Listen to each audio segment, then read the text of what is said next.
New customers, download the DraftKings Sportsbook app and use code DEFEND to get $200 in bonus bets instantly when you place a $5 bet on anything. That's code DEFEND. Only at DraftKings Sportsbook. Gambling problem? Call 1-800-GAMBLER. 21 and over and physically present in Ohio. Valid one offer per first-time depositors who have not already redeemed $200 in free bets via pre-launch offer. Minimum $5 deposit and wager. $200 issued as bonus bets. Eligibility restrictions apply. See dkng.co/OH for terms.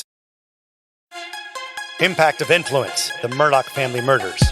This is the unfolding story of a powerful South Carolina family, the mysterious deaths they are linked to, and our quest to bring you the truth. Hello, friend. Welcome. And we again are so grateful that you are spending some time with us. A lot of choices with all this going on. Alec Murdaugh's double murder trial.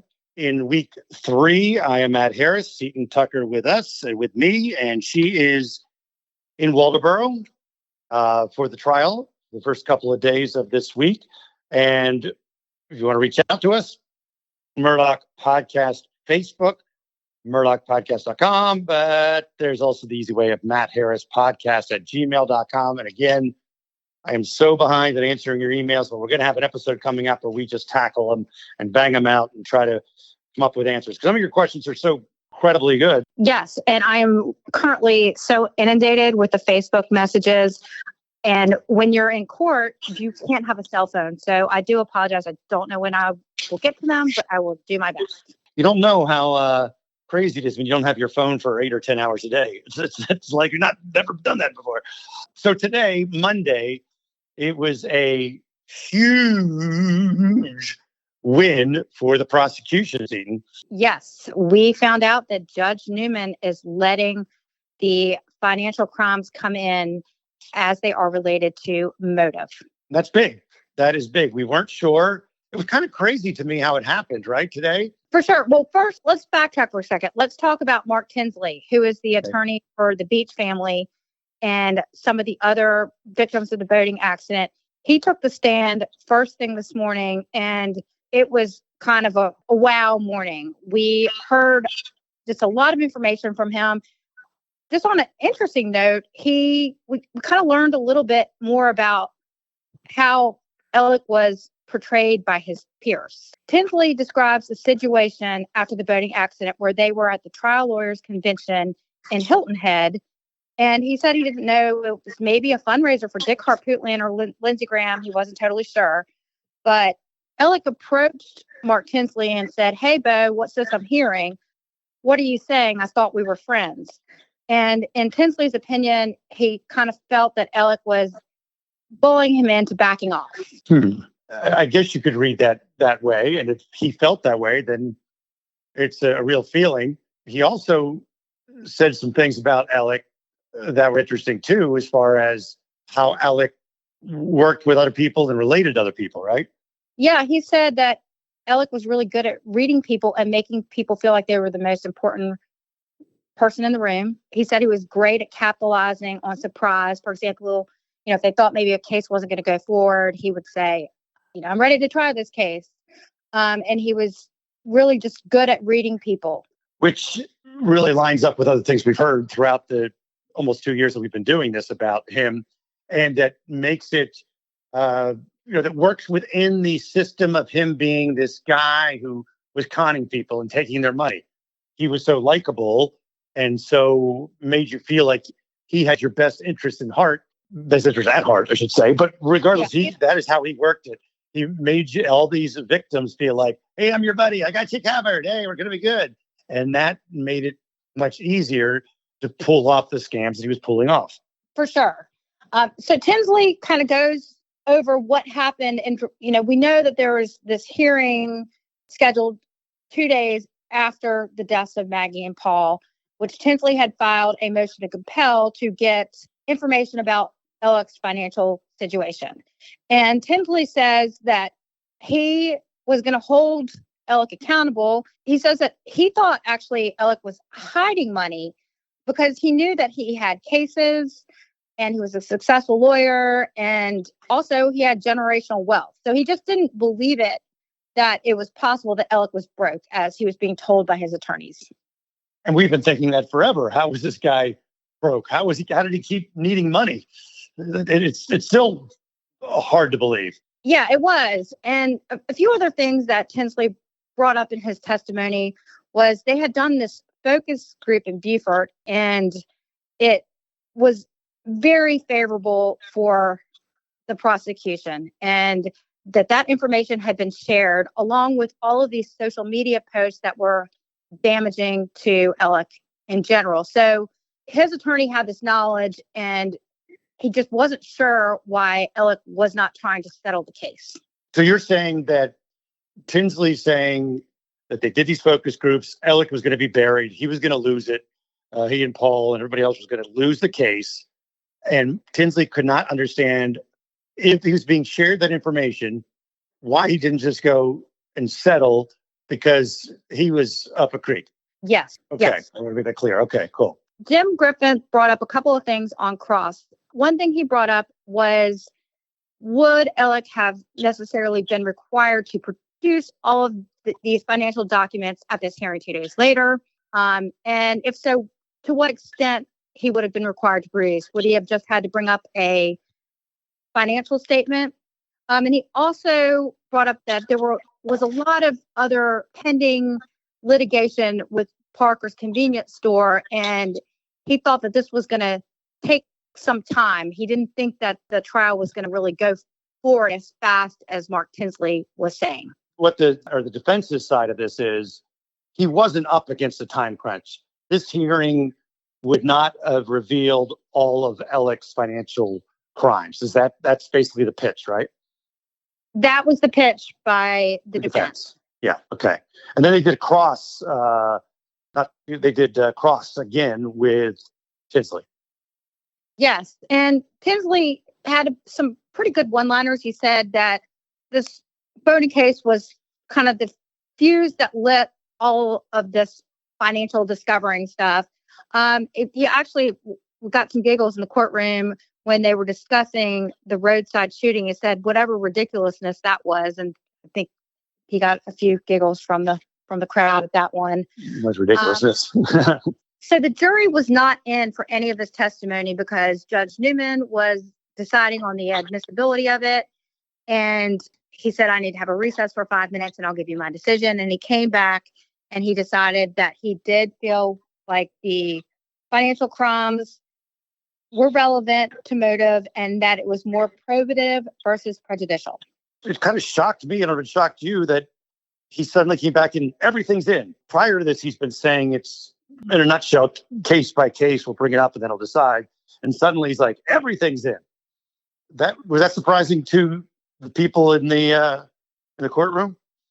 I think everyone could kind of see the writing on the wall. That's just my opinion. I'm guessing, okay. But I think that it seemed as if Judge Newman was leaning in that direction, especially when he decided that, he only needed 5 minutes to make his decision. So his mind was made up. And I think Tinsley's testimony was kind of the icing on the cake for that argument. Well, and I think he's thinking that the jury can decide whether, when they hear this, whether or not they felt Alex was up against the time crunch. Yes. And when we heard from the first financial expert today, Newman gave them specific instructions that were related to this, that this really kind of only goes towards motive. Exactly. The point he was making in general was that the financial crimes don't necessarily mean he committed the murder. It just goes to a state of mind, perhaps, and to treat it as such. So let's move to this testimony that was just captivating. And I think you said when you were in there, the jurors were totally engaged. Explain the witness that captured everybody's minds and hearts today. Yes, this is Michelle Smith. She goes by Shelley, and she is the caregiver for Miss Libby, who is the mother of Alec Murdaugh, and who he says that he went to check on during the time that Maggie and Paul were killed. Now, I'm going to say that the jurors were hanging on every word. She was very believable. you knew she was telling the truth. She is also the hardest working person that you can imagine. She works in food service in the schools, local schools, and then she also works as a night nurse. She goes home for a brief period of time, and then she immediately goes and works as a night nurse. She seems extremely hardworking. The big takeaways, well, there's many actually, but this whole timeline question, which has been a problem for both sides at various times in this last couple of years, is that he does show up there, she says, at 9-ish. I think she even let it bigger than that, a bigger window than that. But the question was, how long did he stay? And that got kind of prickly. It did. She testified, she arrives at 8 p.m. at night, and that Alec arrived after Miss Libby was already in bed. She couldn't remember the exact time. She's described it as later in the evening, and said that he had been there 15 to 20 minutes. She actually said he called and she had to go let him in. That took about 5 minutes. The defense is saying that in other places, in other interviews, she said maybe 30 to 40 minutes. Well, plus, one of the important parts of this is that Alec went to talk to her at one point and says, basically, remember, I was here 30 to 40 minutes. Yes. So much so she found this unusual that she called her brother to tell him about the conversation. And the brother's in law enforcement. Yes. So the state was trying to establish that Alec was trying to talk her into a bigger timeline. That's what they're trying to push. That he was like, no, I was here 30 to 40. And then there was some implied money going her way to kind of get her to go to that 30 to 40 minute thing, right? Right. He said, I guess he had a conversation with her and he said, I heard you're getting married and weddings can be expensive and I'd like to help. And he also knows that she works at the school, and he says he has a friend that also works at the school and he can help her. So, I mean, whether he was just being extremely nice or he was trying to influence her to go with this longer timeline. Well, the nice thing, she mentions in her testimony that Alec is a nice guy and a nice family. She does. She got teary. It was actually very emotional to watch that. I mean, I think she was really struggling. You know, she said she really liked the family and she liked working there. And she's mentioned that Alec visited the most out of the siblings, but she did say it was rare for him to come at that hour of the night. She did. But on cross, they bring up the fact that, you know, it was an unusual day in general, right, because Mr. Randolph had been admitted back into the hospital. And so maybe that was the reason, although it was not typical for him to go at that time of the night. It was an unusual day. She was asked by the prosecution what his demeanor was, and she said he was acting fidgety. But then on cross, they talk a little bit about this fidgety nature, and she kind of describes Alec as kind of a fidgety person just in general. Yes. Well, and I watched that again, that part, and I believe she said fidgety, but I don't think a lot of people noticed. She goes, fidgety. I think she said something like fidgety in a normal way or something like that. But it wasn't really caught until the the state came up and mentioned it. And I have to say that Alec looks fidgety in every interview after the murders. I don't know if he's like that his whole life. Fidgety in the courtroom. He does seem fidgety. I'm not saying he wasn't fidgety because he murdered. I'm not saying anything of that, but that dude's a fidgety dude. He is. He's rocking back and forth a large part of the day. Yeah. And so we are so excited to have HelloFresh as an advertiser. I am a big fan. I personally love to get their boxes every week. HelloFresh now has 40 weekly recipes to choose from. I know I've really gotten into a rut at home, and this is so exciting to get new recipes to try and just get out of that daily rut. What I also love is being able to add proteins to veggie dishes. We are trying to do this low carb thing, so that really works for our family. You can also switch between Green Chef and Hello Chef because Green Chef is now owned by Hello Chef, and you can have a wider array of meal plans. Go to HelloFresh.com/Murdaugh22 and use the code Murdaugh22 for 65% off plus free shipping. Go to HelloFresh.com/Murdaugh22 and use the code Murdaugh22 for 65% off plus free shipping. America's #1 meal kit. Again, go to HelloFresh.com/Murdaugh22 to use your Murdaugh22 for 65% off plus free shipping. If you look for it, every day has cause for celebration. Celebrate a friend for their promotion, baby, wedding, any old life thingy deserves a celebration. Celebrate yourself for keeping the couch warm. It's no easy feat. That's a big couch you got there. Or maybe you just want to celebrate living in 2023 where you can get beer, wine, and spirits delivered from Drizzly in under 60 minutes without leaving said couch. So download the Drizzly app or go to drizzly.com. That's DRIZLY.com. Get your favorite drinks delivered today. It's the #1 app for alcohol delivery, and it's the most convenient way to buy beer, wine, and spirits, and they deliver it to your doorstep in under 60 minutes. In the middle of a Netflix binge or in the middle of the game, you're out, you don't want to drive around in the miserable weather, you get a hold of Drizzly. Download the Drizzly app or Drizzly, DRIZLY.com. That's drizzly.com. New customers, download the DraftKings Sportsbook app and use code DEFEND to get $200 in bonus bets instantly when you place a $5 bet on anything. That's code DEFEND. Only at DraftKings Sportsbook. Gambling problem? Call 1-800-GAMBLER. 21 and over and physically present in Ohio. Valid one offer per first-time depositors who have not already redeemed $200 in free bets via pre-launch offer. Minimum $5 deposit and wager. $200 issued as bonus bets. Eligibility restrictions apply. See dkng.co/OH for terms. Another point that was brought up. Well, I'm not going to get to the ATVs for a second first, but I have a question for you, Steve. Help me with this one. The way we had played out the timeline and the way that it's been presented is he leaves at 9:06, right? That's when he starts his truck anyway. 15 minutes to 20, depending. So let's say 15 minutes. That's 9:21 or 22 or something. He gets there, right? He's back at 10:06, which means he leaves at probably a quarter of 10 of. I mean, it's 20 minutes would have been enough, but he wanted to be safe. If it's true that he was trying to make her extend the time frame, I think 20 minutes could have worked as the time he was there. I need a diagram. I am caught up with these times, and I really do need a diagram. So yeah.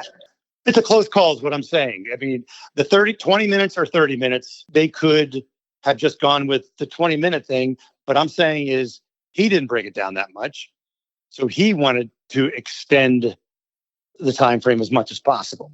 She was also asked about what Alec was wearing that night. And she says he was wearing shorts and a T-shirt and Sperry type shoes with no socks. And she did not notice any blood on him. And she also, he laid down in the bed with his mother, and she did not notice any blood anywhere.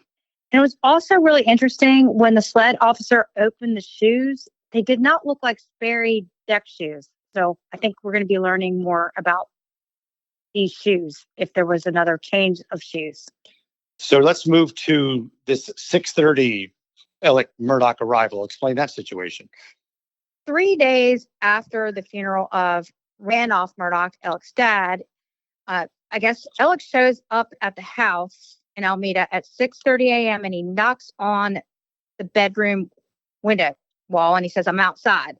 According to Shelley, he had never been there at this time in the morning before. And he didn't call this time, which the night of the murders he called, and maybe that was to get a timestamp. I don't know. Or maybe he didn't want a timestamp this time. But he just knocked on the window. And then what happens after that? She describes him coming in and he had something in his hand wadded up, and she believed it to be a blue tarp. And we hear a lot about a blue tarp, and we also hear about a raincoat. Mm-hmm. And all of this was a little bit jumbled up. I mean, she thought it was a tarp, but it was wadded up, so she couldn't be certain. And it was interesting because she didn't tell Fled about this initially. She was involved in a car accident, and she was speaking to an officer with the Allendale Law Enforcement Department, Dingle, and she tells him about this blue item that Alec was holding. And after this, SLED contacts her. This was actually September 21st. They conduct an interview with her about this blue item that she saw Alec carrying. Yeah, and it was a little confusing and weird at that point, because now it is months later, and if the thing still exists, what are the odds of it still being on the mother's chair? It's not going to still be there. I was confused when I heard this testimony today, because they talk about this blue tarp, and there was one unfolded on a chair, I guess maybe sometime after that. And then there was also another blue tarp that was found upstairs in a storage tub on top of some dishes.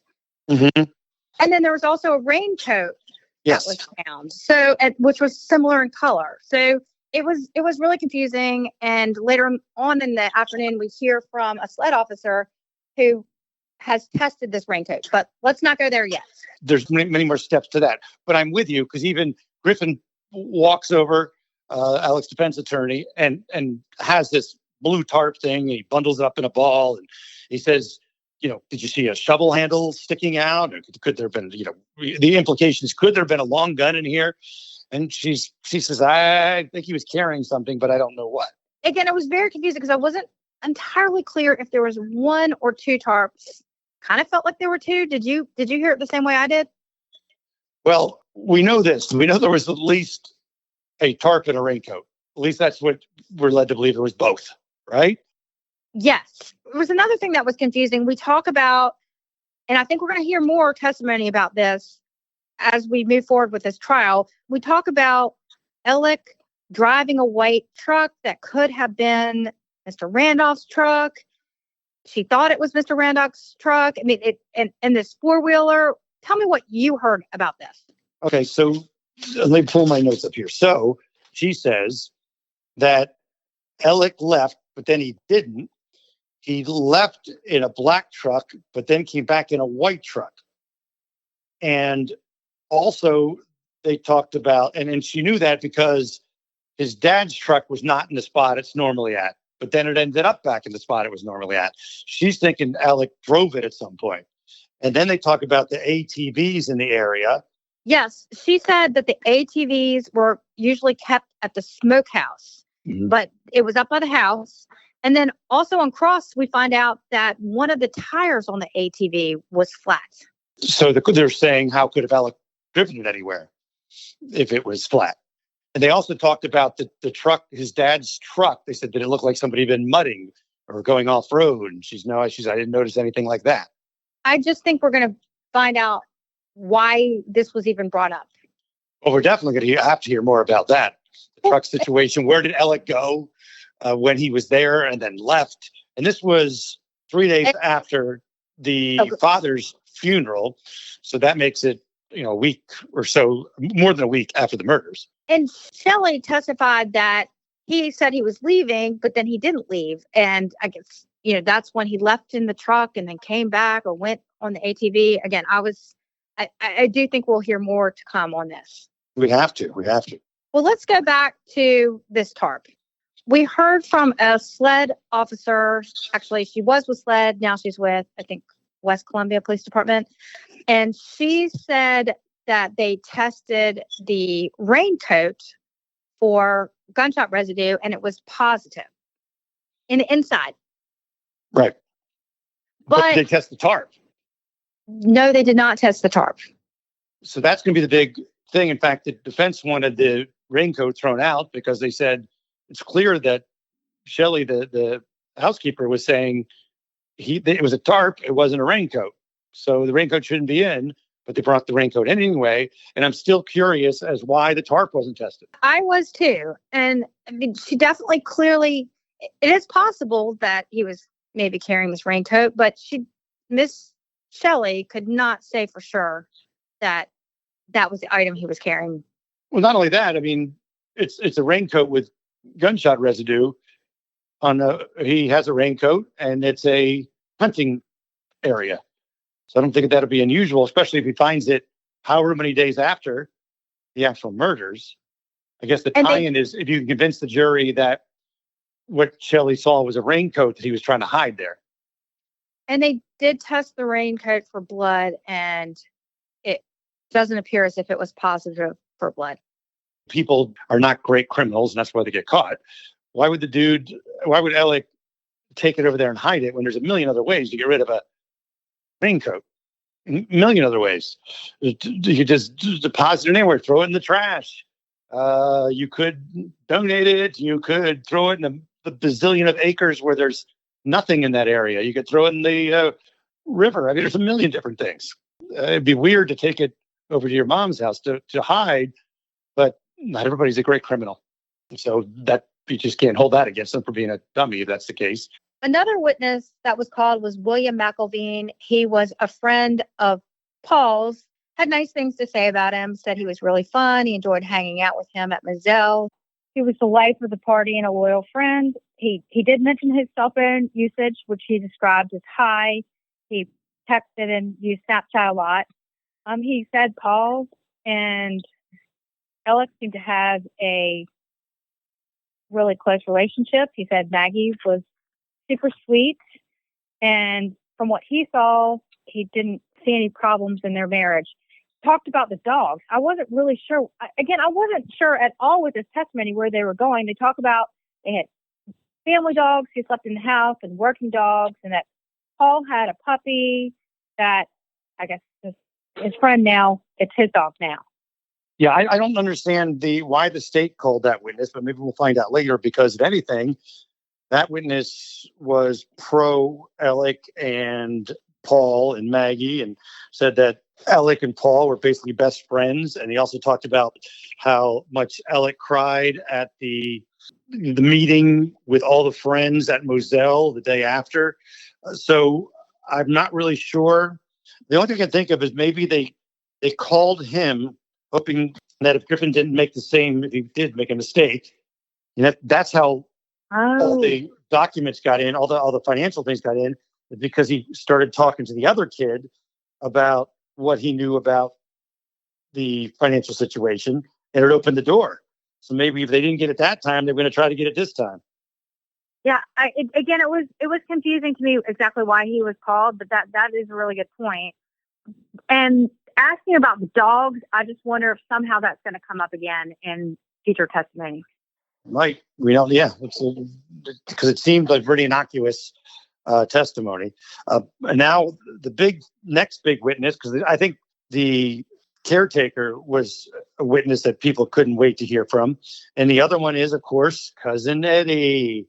Yes, I think he may be scheduled to testify pretty soon. Whether the state calls him or not, because obviously there are credibility issues. But Fitz News had a big scoop this week. They say that Cousin Eddie is planning to say that Alec confessed to him at the roadside shooting, which, as Mark Tinsley described as whatever that ridiculousness was. That was ridiculousness. I'll say it again. But yeah, that is the next big witness. And whether or not his credibility can hold up under the defense interrogation, that remains to be seen. So what else happens before we wrap? You had some things happen at the courthouse and people you want to mention? Yeah, I just had two attorneys who listened to our podcast who were very complimentary, which I took as a huge compliment. Ran into a few ladies in line for the restroom, and they were also listened. So it was really nice to hear from people who listen to our podcast. And there's been a couple of comments left through the Apple comments, so I can't respond to them, about saying how we are in the bag for the Murdaughs, or especially me, that I'm always jumping up and down in joy when the defense makes a point. And I want to say for the record, 1,000th time, we are not in the pocket for anybody. If we are, they're not paying us enough. And we're just trying to present when one side is a victory, we give them the victory, and one other side is a victory, we give them the victory. And it was really nice from everyone I spoke to this week at the courthouse. They've all said they really appreciate our objectiveness and how fair we are. So I thank you again for saying that. Thank you, people. And thank you, Court TV. You'll check me out. I'm usually there almost every night, 8 o'clock, with Vinny Politan and Closing Arguments. And anything else you'd like to add, Seaton? Nope. Just thanks for listening. I'm going to reach out. Murdaugh Podcast on Facebook, murdaughpodcast.com, Matt Harris Podcast at gmail.com. We're always grateful, and we'll talk to you soon, friend.